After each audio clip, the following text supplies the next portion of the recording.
ஹே 90s kids உங்களுக்கான ஸ்பெஷலான video தான் இது. ஸோ 90s கிட்ஸ்னாலே இந்த சொப்பு சாமான் மேலலாம் ரொம்ப ஆசைன்னு சொல்லலாம்.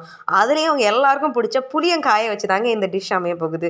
அதாவது புளியங்காய் ஊறுகாய். ஃபஸ்ட்டு புளியை வந்து காயாக இருக்கும்போது அதை நல்லா கட் பண்ணி துண்டு துண்டாக எடுத்துக்கலாம். நம்ம குட்டி பாத்திரத்தில் தண்ணி வச்சு அந்த தண்ணி சூடானதுக்கப்புறம் இந்த கட் பண்ணி வச்ச புளியங்காய்களை சேர்த்து நல்லா ஒரு ஹாஃபாக வேக வச்சு எடுத்துக்கலாம். அதை நல்லா வேகும் போதே தோல் பார்த்திங்க அப்படின்னா தனியாக வந்துடும். உள்ளே இருக்கக்கூடிய ஃப்ளஷி பார்ட் வந்து சாஃப்டாக வந்துடும்.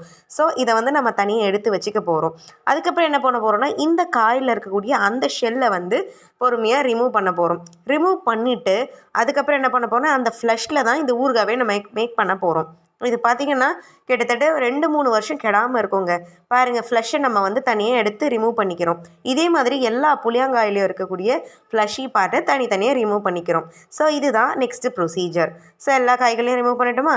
அடுத்து பாருங்கள், பாத்திரம் வச்சு அதில் கொஞ்சமாக நல்லெண்ணெயை சேர்த்து அதில் கொஞ்சமாக கடுகு, சீரகம், வெந்தயம், அதுக்கப்புறமா வந்து கருவேப்பில்லை எல்லாத்தையும் நல்லா சேர்த்து நல்லா கடுகு வெடிச்சதுக்கப்புறமா நம்ம இந்த வேக வச்சுருக்கோம் இல்லைங்களா புளியங்காய், அந்த காயை தூக்கி அந்த எண்ணெயில் போட்டு நல்லா வதக்குன்னு வதக்குங்க.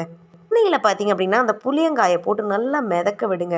ஓரளவுக்கு நல்லா வெந்ததுக்கப்புறம், ஆல்ரெடி வெந்துருச்சு, பட் எண்ணெயில் நல்லா வதங்கினதுக்கப்புறம் கொஞ்சமாக தேவையான அளவுக்கு உப்பு, ஊறுகாய் அப்படின்றதுனால எக்ஸ்ட்ரா உப்பு சேர்த்துக்கலாம். அதுக்கப்புறம் தேவையான அளவுக்கு தனி மிளகாய்த்தூள், ஊறுகாய் மசாலான்னு சொல்லக்கூடிய அந்த கடுகு, வெந்தயம், அதுக்கப்புறம் பெருங்காயம் இதெல்லாம் பொடி பண்ணி சேர்த்துட்டு மஞ்சள் தூளையும் சேர்த்து நல்லா கிண்டுன்னு கிண்டுனீங்க அப்படின்னா 90s கிட்ஸோட ஃபேவரெட் ஊறுகாய், புளியங்காய் ஊறுகாய் ரெடி.